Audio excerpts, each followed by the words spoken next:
Underfoot, The Gutter King, Book 1. Chapter 8, What the Traps Say. On the fourth day of Purge Week, the smoke came close enough to taste. It arrived through the Warrens' chimney crack an hour before the morning share-out. Not a cloud, just a bitterness riding the draft. The ghost of burning tar and something greasier underneath that Ben's nose flagged and his stomach refused to pursue. The South Pits. Somewhere down the dark, the tunnels he'd woken up in were being scoured room by room, and everything breathing in them was coming up the boneway, or it wasn't coming up at all. The Warren pretended not to smell it. The pretending was loud. You want to know what the chalk says.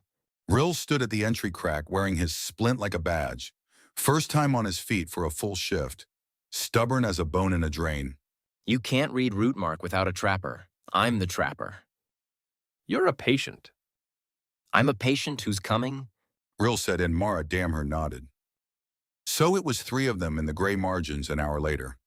Ben, Rill slow but steady, and Tusk behind with a boar spear and the conversational range of weather, following Catcher Chalk through the approach tunnels like men reading their own obituary in draft form.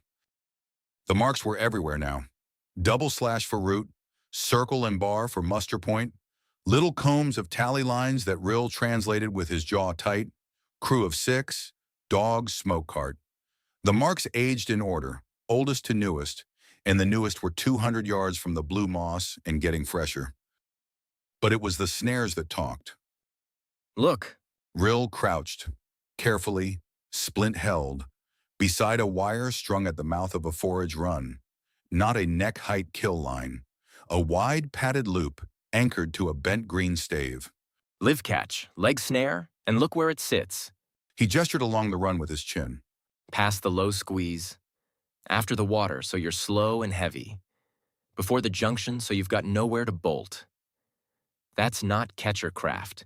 Catchers set wire where tunnels pinch. Any fool sees a pinch. This is set where we walk. This is somebody who knows the lines. How many people know this run? Forage crew, 6, maybe 7. Rill's voice had gone flat and old again, the way it did when the arithmetic turned personal. It's a Warren line, Ben. It's ours. Ben looked at the snare a long time. In 8 years on a rig, he had learned that the worst wounds were the ones with good aim. The bullet that found the gap in the vest. The infection that found the immune hole. Randomness you could forgive. Aim meant information, and information meant a source. And a source meant that somewhere behind him, at his own fire, someone was drawing maps of the people who shared their soup. He lifted the wire with a splinter, the way Rill had taught him a lifetime ago last week, and they moved on. They found the trip snare at the bottom of the rope walk, a long gallery where old mooring lines still hung from a buried canal age, and it had a person in it. Not Warren, a stranger, an older buck in dockside gray, one leg looped and hauled ankle-high off the ground, hanging quiet with the terrible discipline of someone who had learned that thrashing brings dogs. His ember was strong, but fraying at the edges with exhaustion. By the dried blood on the wire, he'd been there most of a day. His eyes tracked them the whole way down the gallery.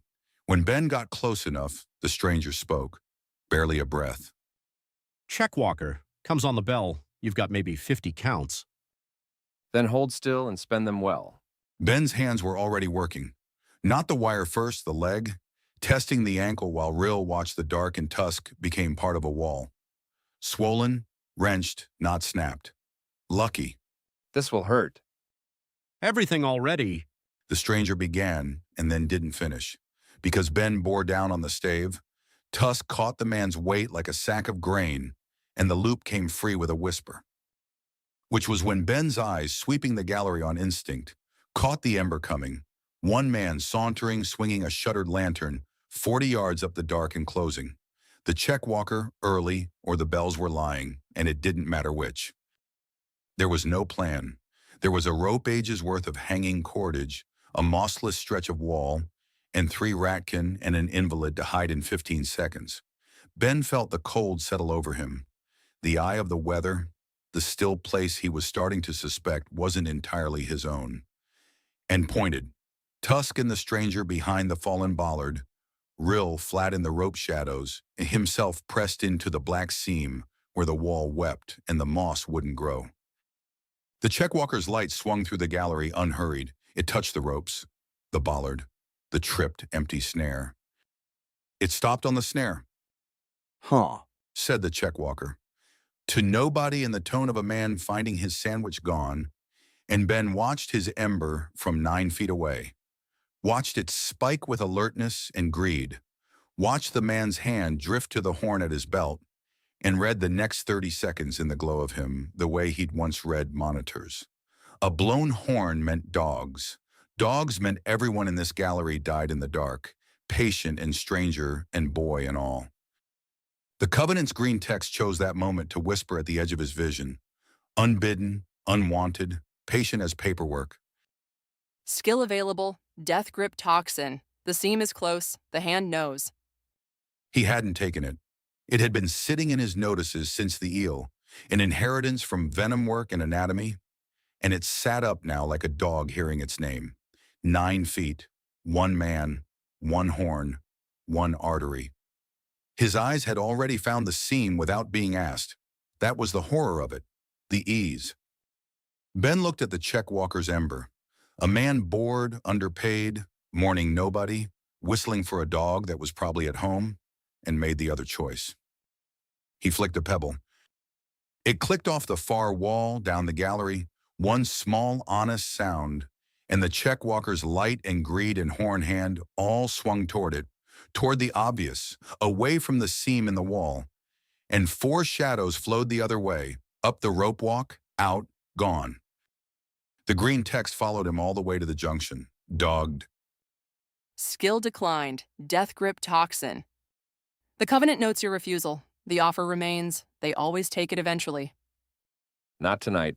Ben breathed to the ledger, to the dark, to whatever kept insisting, and then quieter because honesty was a habit that had survived 2 worlds. Not yet. The stranger's name was Harl, of the Dockside Warren, and once there was tea in him, he paid his rescue the only coin the underworld respected, knowing things. Catcher's mast at the Boneway mouth. He said ankle-propped, voice gravel. 40 at least. Smoke carts, dogs. They're done with the south pits. Sweep's finished, pits are ash. Boneway push comes at week's end, and everything the smoke drives up, the wire catches. He looked around the warren, at the kits, the fire, the crowded shelves of refugees from 2 culled lines, and his jaw worked. And there's worse. They're not paying a crown a tail this purge. Not only, there's silver for live ones, and there's gold. His voice dropped.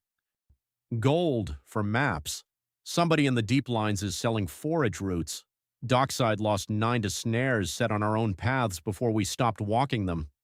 Whoever it is knows warrens, plural. The fire cracked. Nobody said anything. Everybody thought the same shape of thing. Later, much later, the warren settling, Harl asleep in the mender's corner with his ankle wrapped. Ben sat with Mara and the map. It was Ott's map, drawn in a dead doe's careful hand inside the iron-bound book. Warren lines inked like veins.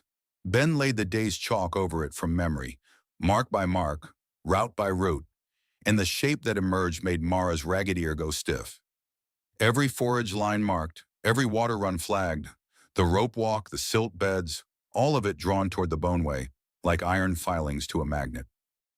Every line but one, the blue moss run, the front door, clean, unmarked, untouched. They know everything else. Mara said slowly. Why not the door? Because the door is not for the smoke crews.